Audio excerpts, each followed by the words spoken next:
Assalamualaikum warahmatullahi wabarakatuh. Perkenalkan, nama saya Gita Tika Faidiansyah dari SGD 16 Angkatan 2018. Hari ini saya akan mempresentasikan tentang aparatus lacrimalis.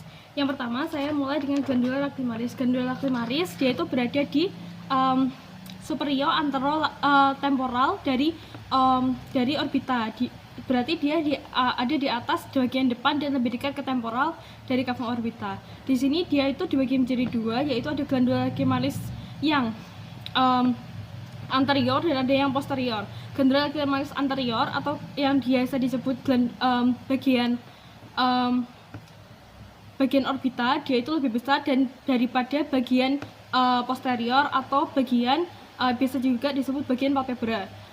Glandula ini tidak hanya ada satu saja, dia itu juga ada glandula lacrimalis aksesoria atau kelenjar Krauss dan Wolfe, di mana keduanya itu bertugas untuk menghasilkan cairan air mata. Di mana cairan air mata sendiri dia itu ada 3 lapis. Ada lapisan pertama, yaitu ada lapisan paling dalam atau lapisan mukus, dia itu melapisi dari kornea dan lapisan nanti konjungtiva, dia itu dihasilkan oleh sel goblet konjungtiva. Kemudian lapisan tengah atau lapisan air dia dihasilkan oleh glandula lacrimalis aksesoria itu tadi, yaitu kelenjar Krause dan Wolfing. Kemudian yang untuk yang luar sendiri atau lapisan lemak, dia itu dihasilkan oleh kelenjar Molly. Kemudian dari glandula lacrimalis ini dia akan melanjutkan ke ductus secretorius lacrimalis ini, kecil ini, yang akan bermuara di fornix superior. Di fornix superior, kemudian dia akan melapisi dari mata tadi yang ada 3 lapisan tadi. Kemudian dari situ dia akan melanjutkan ke canalicula lacrimalis, di mana dia itu ada yang post superior dan ada yang inferior. Dia itu dimulai, canaliculus ini dimulai dari punctum lacrimalis, yaitu daerah punctum lacrimalis sendiri dia itu cenderung avaskular, jadi dia itu warnanya tidak merah. Kemudian di sekitar punctum lacrimalis sendiri dia itu ada bagian-bagian yang menonjol, itu disebut dengan papilla lacrimalis. Papilla lacrimalis itu dia itu akan tampak lebih menonjol lagi jika dia itu pada orang tua. Nanti kedua canalicula lacrimalis yang baik superior maupun inferior itu dia akan bertemu pada suatu pelebaran yang disebut dengan ampula. Kemudian dia akan menuju ke saccus lacrimalis. Saccus lacrimalis ini dia terdapat di fossa lacrimalis. Jadi fossa lacrimalis itu ini dia ada di bagian medial dari mata atau orbita.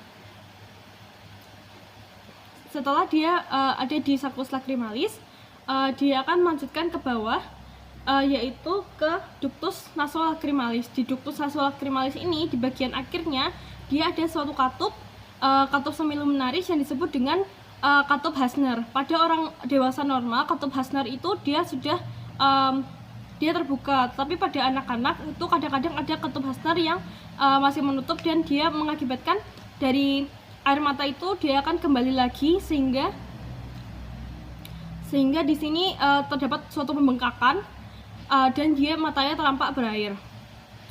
Kemudian karena seperti yang kita tahu, kadang-kadang kalau misalnya kita menangis itu air matanya akan keluar melalui hidung. Kenapa? Karena dari ductus nasolacrimalis dia akan melanjutkan ke meatus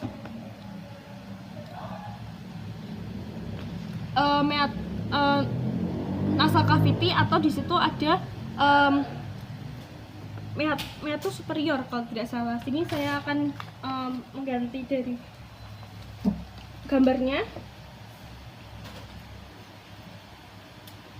Ini adalah fornix conjunctiva superior. Tadi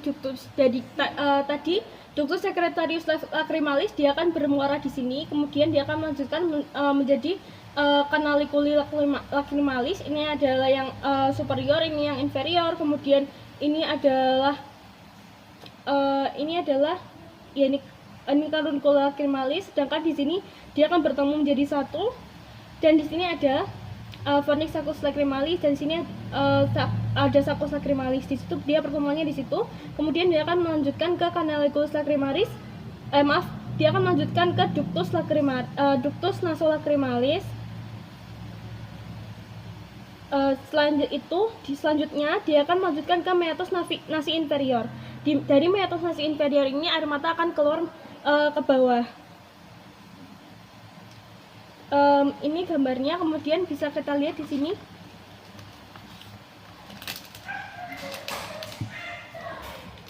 Ini adalah gandula lacrimalis pars orbitalis, yaitu pars yang depan, pars anterior yang lebih besar. Di sisi kanan dilihat dari medial ke dinding lateral orbita. Kemudian ini adalah persarafannya. Di sini adalah nervus lacrimalis dan juga dia dialiri darah oleh arteri lacrimalis. Jadi mungkin saya ulangi sekali lagi, untuk perjalanan dari air mata, dia itu mulai dari glandula lacrimalis, kemudian dia akan melanjutkan ke ductus excretory atau ductus secretory lacrimalis yang akan bermuara ke fornix conjunctiva superior. Dia akan melanjutkan ke canalicula lacrimalis yang superior, dan juga ini ada yang inferior. Kemudian canalicula itu akan bertemu di saccus lacrimalis, di mana saccus lacrimalis ini dia akan menuju ke bawah, nanti air matanya ke ductus nasolacrimalis, kemudian dia akan berakhir di meatus nasi inferior, atau di sini sudah masuk nasal kanal, di mana di akhir dari ductus nasolacrimalis itu ada suatu katup semilunari yang disebut dengan katup Hasner. Terima kasih atas perhatiannya. Demikian presentasi yang dari saya. Assalamualaikum warahmatullahi wabarakatuh.